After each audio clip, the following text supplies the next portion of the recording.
All right, Mr. T, the second of the afternoon sees the very talented Dalal with Lyle Hewitson and sweet Lady Jade, whose last run is probably best forgotten. Yes, she's had a little break, and we're hoping that she can continue the way she started off. She started off very nicely. I think this mile may be coming a bit soon, and she'll probably need the run. Dalal, on the other hand, I thought it was a very good post-maiden run, and I think there is scope for improvement. Lovely. Then on to the first leg of the pick six. Superb run from In an Instant in quite a strong field last time out. Yes, I think that we were reluctant to go the ground because we weren't quite sure if she was seeing it out. But what we did is add a tongue tie, and that seemed to help in her last start. And if she can hold the consistency and run well, she must have a shout. But I'd be happy with the place. On to race number 5, you've got all of Bold Viking, Copper Pot, and Pilu with Samanga, Striker, and Lyle doing duty. Yes, Copper Pot, I think he may just need the run. He had a break. He was one of the horses that were victim of the coughing and hind legs that went through Reinkies. He is doing well, but I think he may just need this run. Bold Viking, I thought was a very good run off the gelding, and maybe with the blinkers there might be a bit of improvement, so he could run well. And I've taken the liberty of running Pillow in this race, who's a maiden, but I think he is well rated, and he could be there. Okay, race number 6, you've got number 3, Barak Street with Samanga. I think we can put a line through his last run. He may have travelled a bit too well in the 6 furlong. Coming back to the 5, I think it will be ideal. His work is good, and I expect him to be there. Fantastic. And on to the 7th, horse number 4 is Lolita Delago with Samanga. Taking on a very tough field, but her work has been solid. She certainly has improved a bit, and it wouldn't surprise me to see her place. Okay, then on to the 8th race, you've got Exquisite Touch and Old M with Samanga and Raymond Danielson. So Old M, I'm trying the blinkers. She ran 2 fair races in her last start. Exquisite Touch is doing well. She obviously went to Cape Town for that $1 million. Didn't go well for her, but I'm sure she's going to find her form and give a good account of herself. Super. Then on to the final leg of the jackpot. You've got both the final leg of the pick six. You've got both Magicality and Sideshow. I think they are up against it, but they're both horses that I have thought a little bit of to start off with, and maybe running with their own age group with the weights that they've got, it's worth a chance to just take a look and see. Haven't got any confidence, but at the same time, it wouldn't surprise me to see either one of them fight it out. And then for those people who are still looking to back a winner in the 10th, you've got Oyster Catcher with Raymond, and the first time a Silver Saint who comes from a whole host of very successful horses. Yeah, I think I am expecting further improvement from Oyster Catcher, and Silver Saint should give a fair account of himself. This seems a strongish field, and I think maybe Michael's horse looks hard to beat.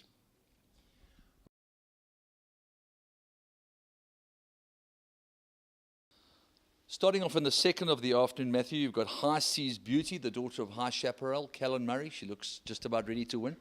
Yeah, indeed, I thought she was unlucky last time. I do think she's quite a smart filly. Not sure what her ideal distance is just yet. So if we are right in thinking that she will enjoy the mile, I'm expecting a big run from her. Lovely. Then on to the first leg of the jackpot with both Aladel and Biblical Susan. Yeah, Aladel, we've just freshened him up a little bit, and he's done well with the time off. His work has been good. He may just be in need of the run and will improve. Biblical Susan's at her peak. She's doing well. It's not the most ideal race to run in against the boys, but it was the only race that she drew well in, and we need a good performance out of her to get some confidence for the future. But she's doing well, and I'm expecting a big run. On to the 6th race, you've got horse number 1, Alfalk, just come off a good maiden victory. Yeah, he's a smart horse. He won well. I think 1,000 is on the sharp side, but just hopefully he's got enough class to still give a good performance. And obviously in the same race, horse number 4 is Punta Kane. Yeah, he's a very smart horse. He won very convincingly first time out, and we hadn't done much with him. He's had a good prep. He's been doing well at home, and I think he's a massive runner. Final leg of the jackpot, Ramsal, or is it, what's it? Rasmal. Rasmal. Yeah, Rasmus's come off 2 nice wins. It's a big step up in class now. He did run to a higher rating last time, so I think if he can reproduce that run, he's obviously going to be a big contender. And then finally, in the 10th race, horse number 1 is the very talented Tarus. Yeah, Tarry, we have been slightly disappointed with him. Last time we ran him at 1200 on the inside track, thinking it'll be the right race and distance for him. But it looked like he kind of needed further, so we've gone to the 14 on the stand-side track. We haven't got a good draw, and it's a competitive field, but his work's been very good, and I expect a good run from him. Obviously, it'll be very hard to ever emulate what happened last Saturday with the historical significance, but it does nevertheless look like you're going to have a cracking afternoon. Yeah, we do have a nice card, and the yard seems to be in form, so hopefully we can keep the ball rolling.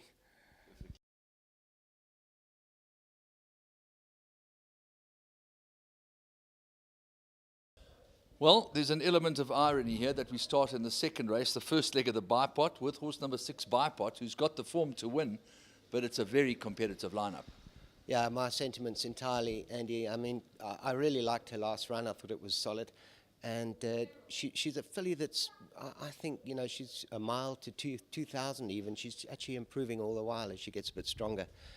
Good draw. Chase knows her well. We take our chances there, but respect to the field. Then the first leg of the pick 6, horse number 2 Zante from the Lammas Kraal stud. She looks quality. Look, she is quality. She's getting older now, but she had very, very good form. She was with Neil Bruss, and she won a very good feature race in Durban.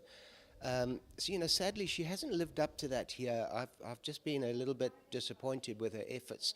Although she hasn't been finishing far off, I guess you've got to give her another chance. This distance will suit her, I think, very well. I think the track should suit her well. Small field, I'm not sure how much pace there'll be, but we'll take our chances. She works much better than the results of her last 2 races, put it that way. It's one of those things that you hope happens, and the gelding seems to have done the trick for Who's the Boss now. Yeah, I thought, he won his only start since he was gelded. Just got there, but I think he's got a great deal of improvement to come, Andy. He's a real quality horse, and I think a mile probably the shortest trip for him. I hope he shows his, self to be decent here because, got bigger plans for him, and I think he's going the right way. Good draw, handicap. I think it's, he's a lively runner. Super, and then you have to wait all the way till the 10th race where horse number 8 is Made to Conquer with Chase Majon.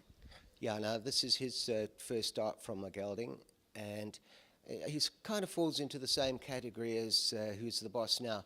He needed gelding. His mind wasn't on the job when he had his only run. I said to Michael, if we don't geld him, I don't think we're going to get anywhere with him.